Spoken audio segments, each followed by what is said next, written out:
Today we'll be talking about a bookworm, that being the juvenile gallant Xingqiu. So let's get into the info.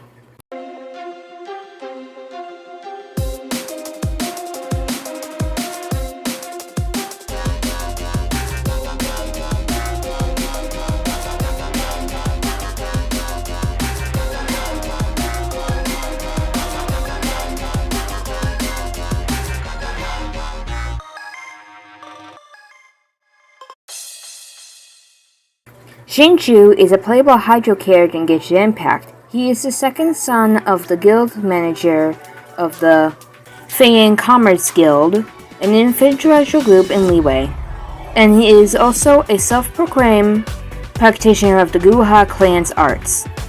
Xingqiu is a main character in Genshin Impact. He uses a sword as his weapon, and his vision is Hydro. His birthday is October 9th, and his constellation is Fabuli Textile. He comes from the nation of Liyue. He has an affiliation with those being of Feiyan Committee Guild and the Guha clan. His special dish is all delicacy parcels, which is a variant of crystal shrimp. He became the playable character on September 28, 2020. The four voice actors of this Hydro bookworm are Christiana V, Robin Lazula in English, Tang Yajing in Chinese, Minagawa Junko in Japanese, and Gwakyu Min in Korean. He has two titles, those being Juvenile Gallant and Guhan Guru of Feiyan fame. Xingqiu has dark navy blue hair with asymmetrical bangs and golden amber eyes. He has a slight frame and a light skin tone. He typically wears a blue earring with a gold tassel on his right ear. He is the only character who wears a single right earring. Other characters have two earrings, a single left earring, or none at all. His vision is pinned to the bottom of the left side of his coat, on the top of a span-frilled white fabric. A tassel made of amber which matches his eyes hangs from the vision. His attire consists of a long coat of silk which gradients from black at the collar to shades of navy blue as the material descends. The coat's underside is consistent yellow with a faint wavy pattern decorating the fabric. Alluding to his higher vision, his collar and shoulder pads are rimmed with a gold metallic medal, and to the right side of his chest sits a large shoulder brooch. It's embedded with a blue gem at the center of his collar. Coat buttons and sleeve cuffs, front and side. Underneath, Xingqiu wears a white long sleeve shirt with a frilled seam to the right, revealed by the slit of his coat behind two overlapping ribbon-like buttons. He additionally wears distinct frilled sleeves which extend from his coat's baggy gold pair. A clover-like ribbon of white, black, and yellow is pinned to the right side of his belt.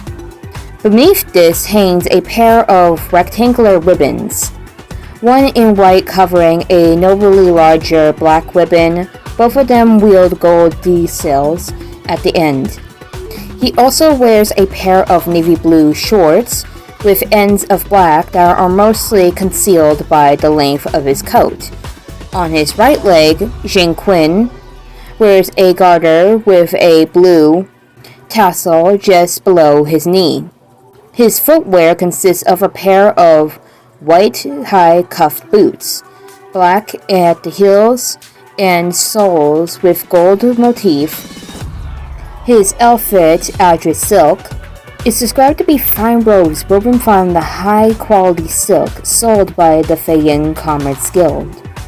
To most people, Xingqiu appears to be polite, young man who takes his studies seriously, but he also has a more mischievous side to him in the presence of close friends and family. He is generous and chatty, but shows more resistance than his elder brother.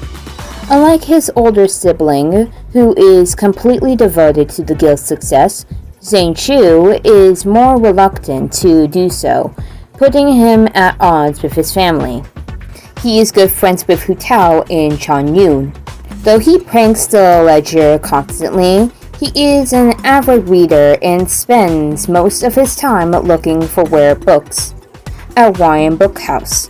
When he is not preoccupied with his duties, writing his own books from time to time, with A Legend of Sword being one of his books, while it is not greater that popularity he wished it for Leeway, he is unexpectedly popular in Inazuma and Fontaine after an Inazuman merchant took the book back home with them. However, Xingqiu was initially unaware of its popularity in Inazuma. Being the second son of the Feiyan Commerce Guild, Xingqiu is extremely wealthy and possesses a significant amount of influence. Although he only resorts to using the guild as backup if the situation can't be handled otherwise, wishing to become a real-life embodiment of the heroes he reads in stories, Xingqiu has a strong sense of justice, and was able to relativize the Guhan clan despite being one of its youngest members. He despises those who resort to unhanded methods or badmouth chivalrous heroes. Despite his carefree personality, he is also intelligent, capable of reflecting problems in his own unique way, and has done so in a manner that people simply give up arguing against him if he gets himself into trouble. He claims that when his older brother takes over, he would have to do all the work for him. Likewise, Yang Fei has a positive view on him, as she was impressed by how he was able to keep up with her train of thought compared to the rest of his family. Guhan's style is Shen Qin's normal attack. The normal attack performs up to 5 rapid strikes, while the charge attack consumes a certain amount of stamina to unleash 2 rapid sword strikes. And the plummeting attack plunges from mid-air to strike the ground below, damaging opponents along the path and dealing AoE damage upon impact. Ganhu's sword Fatal Rain Screen is Xingqiu's elemental skill. Xingqiu performs twin strikes with his sword, dealing hydro damage. At the same time, the ability creates a maximum number of rain swords, which will orbit your active character. The rain swords have the following properties. When a character takes the damage, the rain sword will shatter, reducing the amount of damage taken and increasing the character's resistance to interruption. 20% of Xingqiu's hydro damage bonus will be converted to additional damage reduction for the rain swords. The maximum amount of additional damage reduction that can be gained this way is 24%. The initial maximum number of rain swords is 3, and using the ability applies the wet status effect onto the character. Guhan's sword rain cutter is Xingqiu's elemental burst. Initiate rainbow blade work and fight using the illusionary sword rain while creating the maximum number of rain swords. The rainbow sword blade work achieves the character's normal attacks and triggers conservative sword rain attacks, dealing hydro damage. The rain swords will remain at the maximum number throughout the ability duration. Hydropathic is Xingqiu's first ascension passive skill. When a rain sword is shattered or when its duration expires, it regenerates the current character's HP based on 6% of Xingqiu's max HP. Blades amidst raindrops is Xingqiu's 4th ascension passive skill. Xingqiu will gain a 20% of hydro damage bonus with this skill. Flash of Genius is Xingqiu's utility passive skill. When Xingqiu crafts character talent materials, he has a 25% chance to refund a portion of the crafting materials used. Every merchant in Liyue Harbor knows of Xingqiu from Feiyu Commerce Guild. All see him as a kind and well-managed young boy who is an excellent student, a top talent in every sense. As the second-born son of the family, Xingqiu is not required to shoulder the burden of managing the guild's affairs. However, Xingqiu possesses a unique scholarly talent among his peers. That is, the offspring of the Liyue's wealthiest merchants, and was often praised by his tutors as a young student. Xingqiu's elder brother, while he was learning the family business from their father, firmly believed that Xingqiu would become a great assist to the business one day.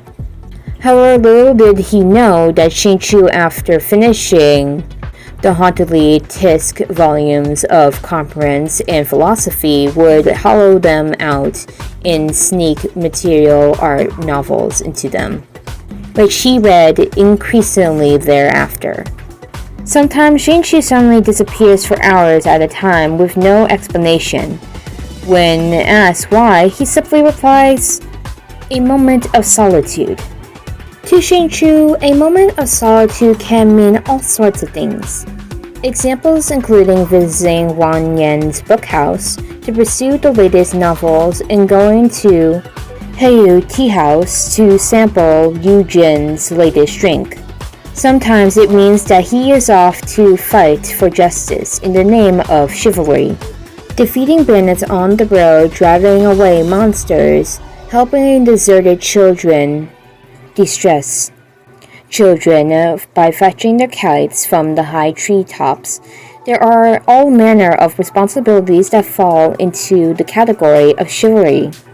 Inspired by tropes from his beloved material art novels such as The King Who Wears a Disguise and Mingles with the Common Folk, Xingqiu does not hesitate to leverage the power of the Feiyu Commerce Guild to resolve more complex issues when violence isn't the answer. One day, Xingqiu's older brother came to looking for him, only to find he wasn't around.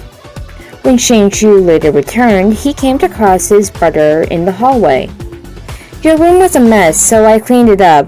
Listen, both of you and I are responsible for the reputation of the Feiyu Commerce Guild. We have to act the part. If you can't clean up your room, how will you clean up the world?" And the Adeptus once said. After half an hour of lecturing, Xingqiu was finally let go, but his brother said something strange at the end. "I'll not enter your room without permission next time. I'll make sure the maids do the same." Xingqiu had no idea what he was talking about. However, as his older brother turned away with a disappointed look upon his face, he muttered to himself, "Those books under his bed. No, I shouldn't go looking at what kind of books they are. Xingqiu is growing up, after all. Don't want to be lecturing him all the time. Puberty, perhaps?" Afterwards, even Xingqiu found it odd, expecting the one of the maids would have something to say about the stash of material art novels under his bed. He had long since prepared his response, but in the end, no one ever bothered to check his room again. To keep Xingqiu from spending his whole day at Wang Yan's bookhouse in Feiyun Slope, his father agreed to let him learn material arts from the Guha clan. Much to his dismay, Xingqiu quickly discovered that Guha was a dying art that had been in a constant decline for years. There was no proper tuition, and it turned out to be the luxury duo he had signed up for and didn't even belong to the clan. They had just rented it temporarily to keep up appearances. Xingqiu's father was, of course, fully aware of this state of affairs in advance. To him, the whole thing was just for fun. He thought Xingqiu would be content to learn a sport of blade work for a show, not for serious self-defense. He hadn't counted on the precisely intelligent and extremely well-read Xingqiu, being the outstanding talent in Guha as he was in every other discipline he had turned to his hands. A combination of his own institution and extensive knowledge of ancient literature meant he was able to completely revitalize the dead art. Xingqiu was disappointed by Guha's material arts program at the beginning, but he found the other tricks they taught to be exactly what he had hoped for. Quicklime smoking sand, paper fish, sword swallowing, fire breathing, Xingqiu was spoiled for choice. He had decided on the sport that he would learn them all, no matter how long it would take him. He resorted that he would be useful to have his repertoire during his future exploits as a chivalrous hero. There are two sides to the swashbuckling Xingqiu's personality. While quiet and unassuming in front of strangers, he is generous and chatty in the company of close friends and family. Though more restrained than his elder brother, he even has a playful and mischievous side. The one who usually bears the brunt of the bizarre sense of humor is someone named Xingqiu. A nexus is usually found on one side of the forest trails around Liyue. Xingqiu, I found a haunted house for you to practice in. Xingqiu, you have to believe me. It wasn't me who led those traps inside that haunted house. What? It's not haunted? Well, I couldn't have known that, could I? Xingqiu, don't glare at me like that. Look, you're injured. You better just lie there and get some rest. Telling you what, Xingqiu, we have a maid who learned the art of essential oil therapy in the nobleman's house of Shamaru. How about I ask her to tend to your wounds? You owe me for this, though.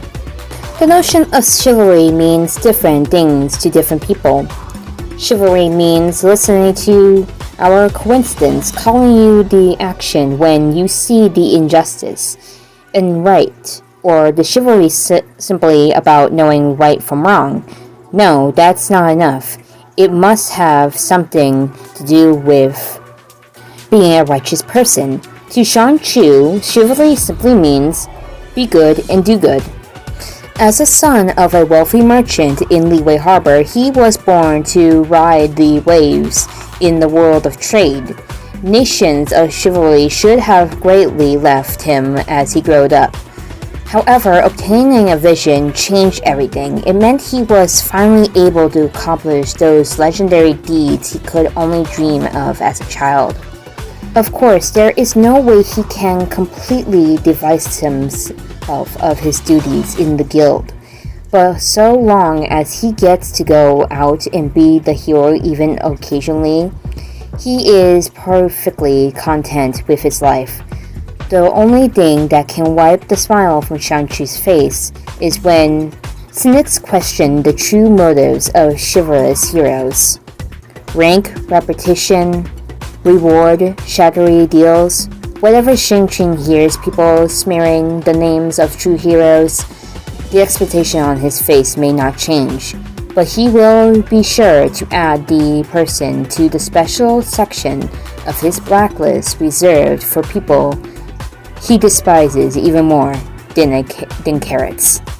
Xingqiu once wrote a martial arts novel named A Legend of Sword, based in experiences.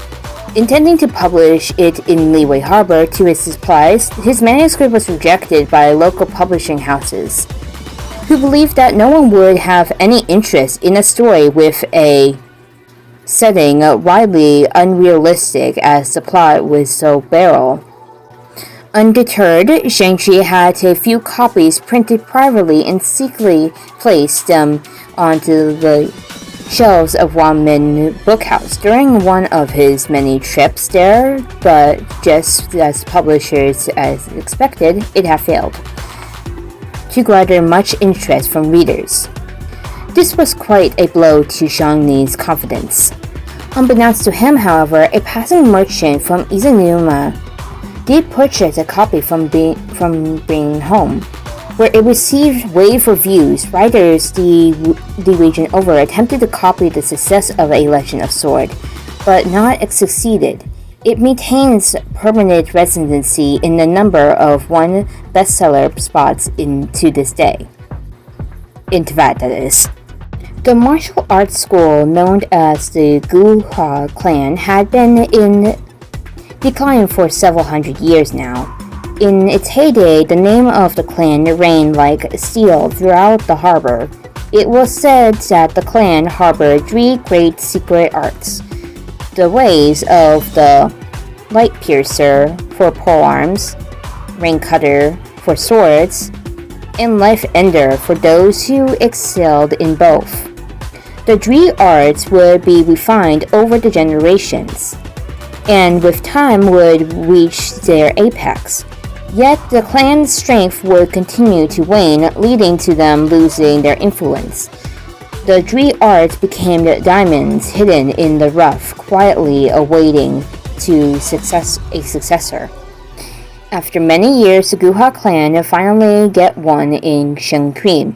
It was successfully grasped the ancient martial principle after merely 4 years of study. The Guha weapon art stress uses the weapons as an expression of your body.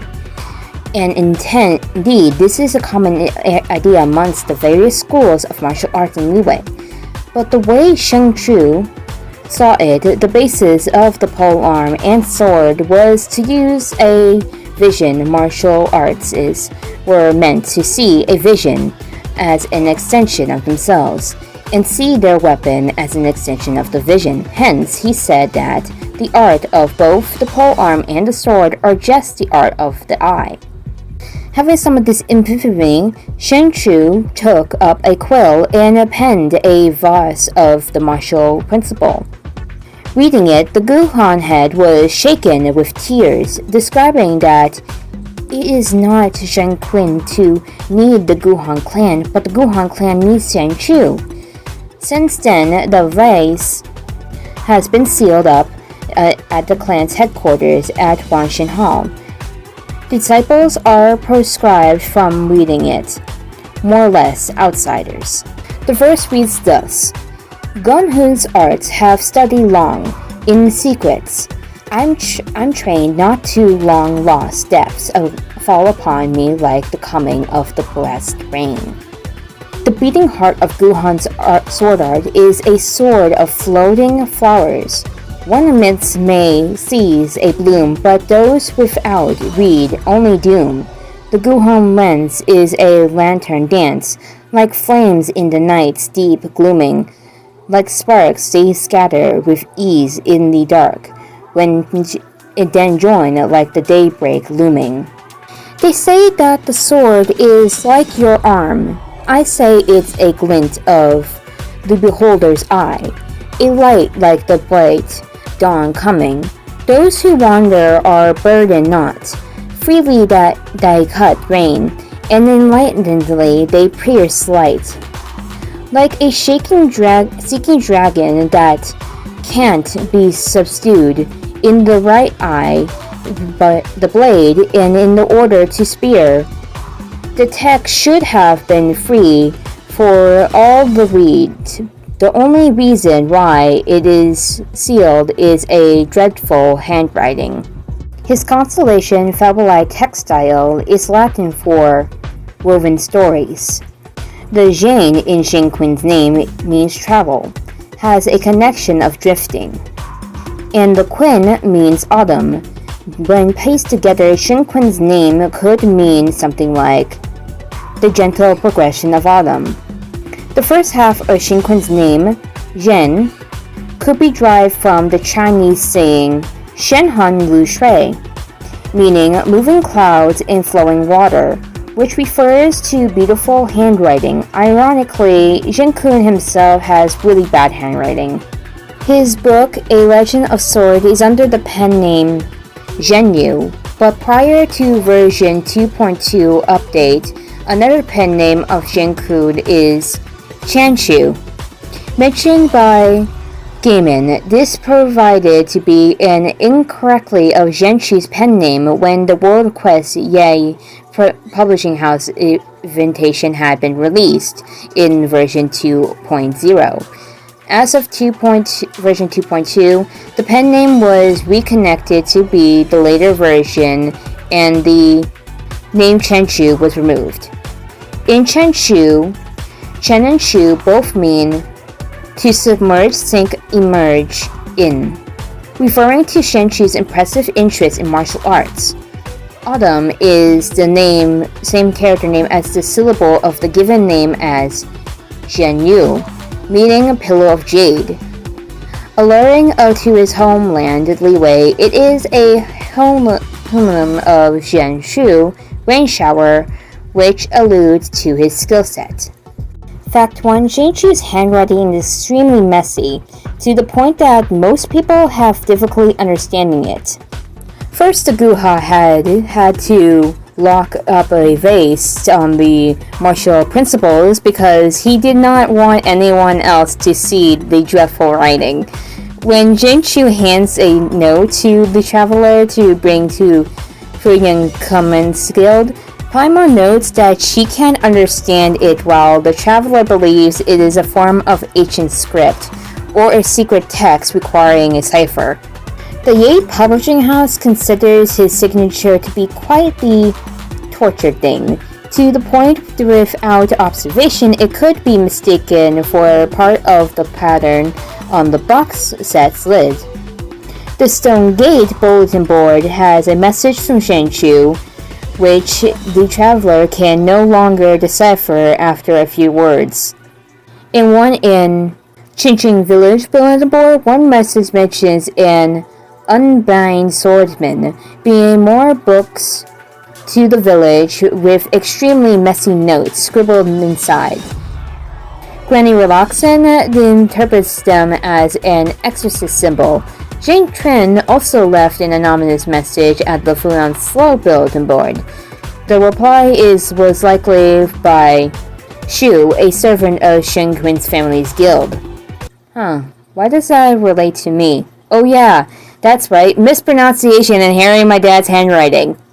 Fact 2. Shen Quin is the secret author of the novel A Legend of Sword. The novel is a big hit in Izuma and also gained traction in Fontaine, and Albedo is the illustrator for A Legend of Sword. Fact 3. Xingqiu shares actresses with other characters across the various voiceover languages, like for example his English voice actress, Christiana V, also voices Bennett. His Korean voice actress, Guak Yumin, also voices Nick Wong. And his Chinese voice actress, Eugene Tang, is the voice of Beidou. Fact 4. Xingqiu is the only character who wears his vision backwards. And that is Xingqiu. Next time we'll go over the rock and roll prio, Jing Yan. So see you next time. And thank you for listening to me mispronouncing Xingqiu's name.